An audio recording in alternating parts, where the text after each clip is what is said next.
नमस्कार, आप सभी का स्वागत है। क्या पूजा एवं आराधना करते समय आपकी आंखों में आंसू आते हैं? अगर आपके साथ भी ऐसा होता है तो आप इस वीडियो को अंत तक जरूर देखें। आज हम आपको बताएंगे आखिर ऐसा क्यों होता है। ऐसी वो कौन सी अज्ञात अलौकिक शक्तियां हैं जिनकी कृपा आप पर बनी हुई है, और पूजा करते समय आंखों में आंसू आना, नींद आना या फिर उबासी आने का क्या अर्थ होता है। हमारे प्राचीन ग्रंथों के अनुसार शुरुआत में संपूर्ण ब्रह्मांड खाली था, हर तरफ केवल अंधकार था। तभी अचानक इस ब्रह्मांड में एक शिवलिंग प्रकट हुआ जिसने इस संपूर्ण ब्रह्मांड को ऊर्जा से भर दिया। इसी कारण ऐसा माना जाता है कि निराकार भगवान शिव का इस समस्त ब्रह्मांड के कण कण में वास है। वे सृष्टि के संतुलन को बनाए हुए है। शिव ही आदि है और शिव ही अनंत है। इसी कारण इस ब्रह्मांड में जो कुछ भी होता है वो केवल ईश्वर की मर्जी से ही होता है। जब आप पूजा करने बैठते हैं अथवा ईश्वर का ध्यान करने बैठ जाते हैं तो आपकी आत्मा का कनेक्शन ईश्वर के साथ होता है। ईश्वर सर्वव्यापी है, समस्त सजीव और निर्जीव वस्तुओं में उनका ही वास है। इसी कारण जब भी पूजा पाठ करते समय आपके साथ कुछ विचित्र घटनाएं घटती है तो इसका अर्थ यह है कि ईश्वर आपको कुछ संकेत देने की कोशिश कर रहे हैं। कई लोग इसे मात्र संयोग समझकर नजरअंदाज कर देते हैं, लेकिन ऐसा करने से अच्छा है कि आप उन संकेतों को समझें। आखिर ऐसा क्यों होता है? जब भी हम किसी मंदिर में प्रवेश करते हैं तो मन प्रसन्न हो जाता है, दुख और निराशा भी अचानक समाप्त हो जाती है और व्यक्ति फ्रेश महसूस करता है।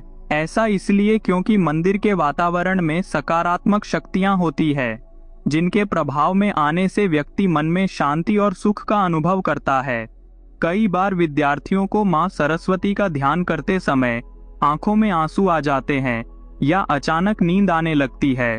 साथ ही देवी देवताओं की कथा सुनते वक्त भी अचानक रोम रोम खड़ा हो जाता है या आंखों से आंसू भी आने लगते हैं। कभी कभी जब हमें ईश्वर की उस अनंत शक्ति का एहसास हो जाता है तो हमारे रोंगटे खड़े हो जाते हैं और ईश्वर पर हमारा विश्वास और भी दृढ़ हो जाता है। दोस्तों, क्या आपको भी पूजा करते समय ऐसे संकेत मिलते हैं? तो आइए आपको बताते हैं कि इन संकेतों का क्या अर्थ होता है। सबसे पहला संकेत, आंखों से आंसू आना। अगर पूजा एवं आराधना करते समय अचानक से आंखों से आंसू आते हैं तो यह ईश्वर का संकेत है कि आपकी आत्मा और ईश्वरीय शक्ति का मिलन हो चुका है। ऐसे में आपको ईश्वर के सामने अपनी मन की इच्छा एवं मनोकामना प्रकट करनी चाहिए। ऐसे समय पर प्रार्थना करने से उसका फल अवश्य मिलता है। कई लोग इसे संयोग समझकर इसे भूल जाते हैं और ध्यान मग्न रहते हैं, परंतु यही सर्वोत्तम समय होता है ईश्वर से कुछ मांगने का, क्योंकि इस समय पर आप उस अवस्था में पहुंच जाते हैं जब ईश्वर आपके मन की बात सुन रहे होते हैं। इसीलिए जब भी पूजा करते समय आपकी आंखों से आंसू आए तो ईश्वर से अपने कष्ट निवारण की प्रार्थना जरूर करें। आपकी मनोकामना अवश्य पूर्ण होंगी। साथ ही इसका यह भी कारण माना जाता है कि आपके अंतर्मन की बुराइयों की सफाई हो रही है और आपका अंतःकरण शुद्ध हो रहा है। दूसरा संकेत, धूप बत्ती का धुआं।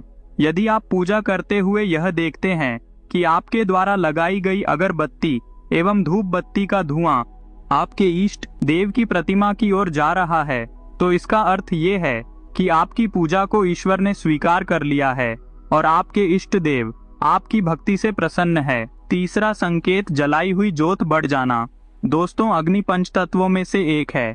इसमें भगवान भोलेनाथ का वास है। अगर आप पूजा कर रहे हैं और आपके सामने रखे दीपक या आरती की जोत बढ़ जाए तो यह एक ईश्वर का संकेत है कि वे आपकी पूजा और सच्ची भक्ति से प्रसन्न है। ऐसे समय पर हमें ईश्वर से प्रार्थना करनी चाहिए और अपनी मनोकामना बतानी चाहिए। चौथा संकेत, द्वार पर गाय का आना। भगवान शिव जी की आरती एवं पूजा के समय अगर द्वार पर गाय आती है तो यह बड़ा ही शुभ संकेत माना गया है। द्वार पर आई गाय की पूजा करें, उसे रोटी खिलाएं और नमस्कार करके अपनी मनोकामना गौ माता के सामने रखें। आपकी इच्छा अवश्य पूरी होगी। प्राचीन ग्रंथों में गाय को हर मनोकामना को पूर्ण करने वाली कामधेनु माना गया है। पांचवा संकेत, फूल का गिरना। अगर आपने पूजा एवं ध्यान से पहले फूल ईश्वर की प्रतिमा में चढ़ाए है और ध्यान एवं पूजा करते समय अगर वह फूल आपकी ओर गिरता है तो यह बड़ा ही शुभ माना जाता है। इसका अर्थ ये है कि आपकी आराधना को ईश्वर ने स्वीकार किया है और वे उसका उचित फल आपको तुरंत ही प्रदान करेंगे। तो दोस्तों, क्या आपके साथ ऐसा होता है तो हमें कमेंट में जरूर बताइए। वीडियो पसंद आया तो लाइक करें और दोस्तों के साथ शेयर करें। धन्यवाद।